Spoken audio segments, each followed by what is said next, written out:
Remember this, nothing worth doing ever came easy. Following your convictions means you must be willing to face criticism from those who lack the same courage to do what is right. And never, ever quit. You never quit. If I give you one message to hold in your hearts today, it's this: never, ever give up. I've seen so many brilliant people. They gave up in life.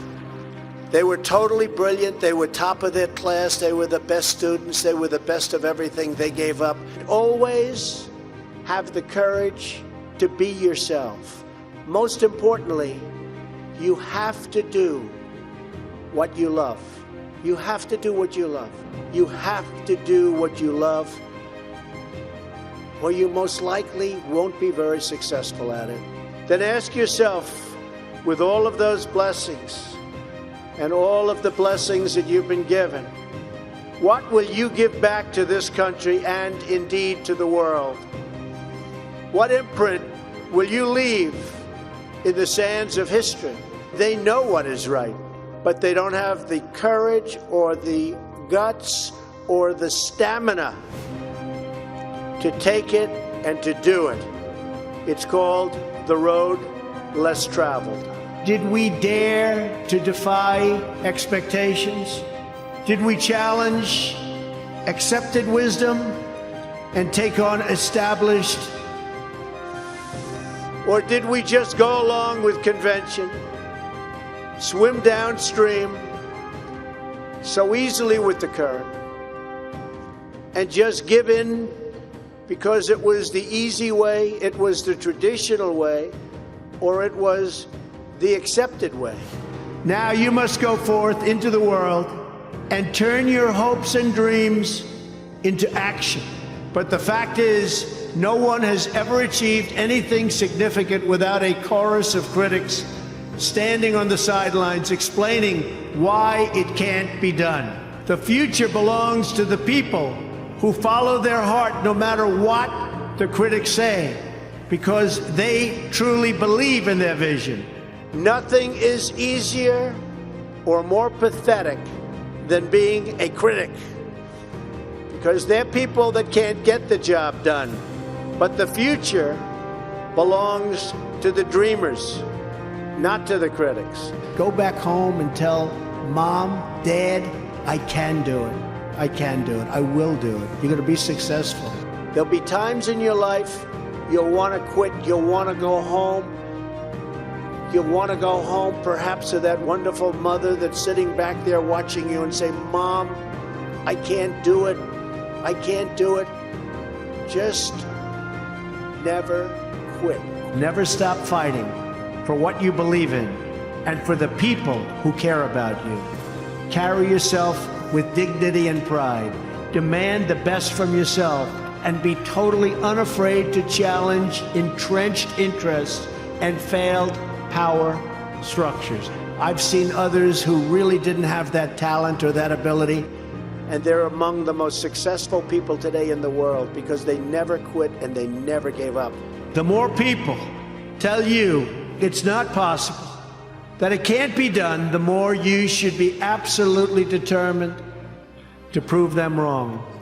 Treat the word impossible as nothing more than motivation.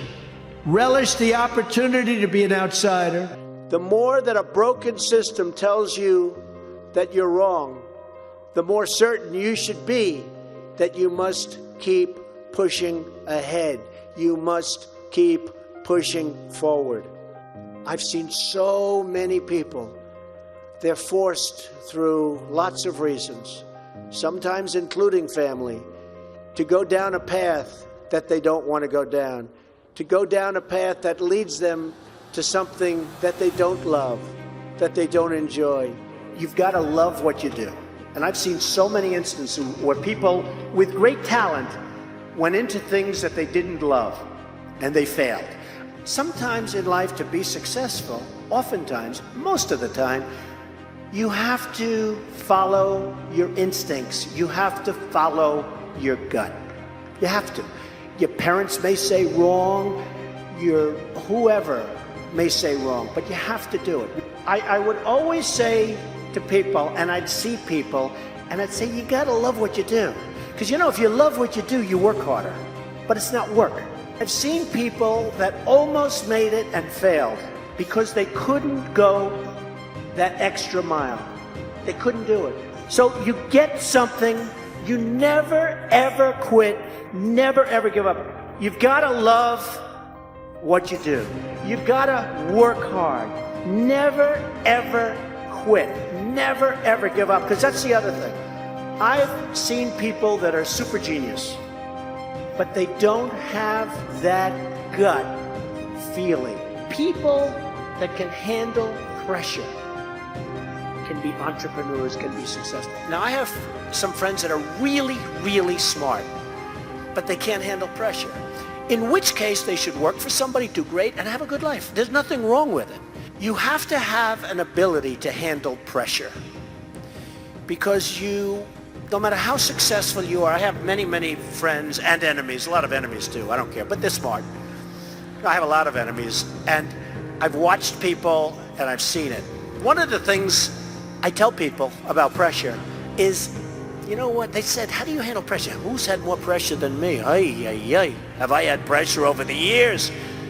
And, you have to remember, it doesn't matter. God matters, your family matters.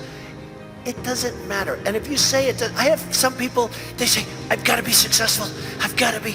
They'll never be successful. It's too crazy. You've got to be able to sort of say to yourself, nothing matters that much other than the real big deals with family, with your faith. Always have passion. You've got to have passion for your family, for your life, for your church, for whatever it is. You've got to have that passion. You've got to just love it. To be a winner, and you're all winners, you've got to think like a winner, and you are just thinking like a lot of beautiful winners. I do believe that people are lucky, and some people are luckier than others. I do believe that. But there's also an expression, the harder you work, the luckier you get. And I can tell you 10 instances where I didn't quit. You have to work hard, because it is true. You can develop luck through hard work. The word luck is very interesting, but if I didn't work really hard, I probably would not, almost definitely would not be here today. And unless you had me up as a man who at one point was successful, but let's see what a loser looks like.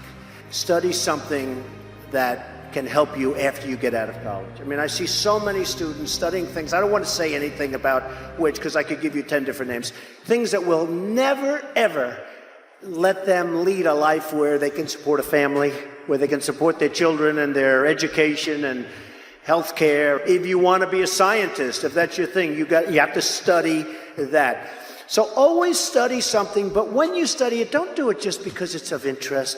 Do it because, remember, you'll be graduating in 2 years or 4 years or whatever it may be, and you want to use that as a base for a great life for you. I would always say, if you want to be a teacher, you study certain courses where you want to teach those particular courses.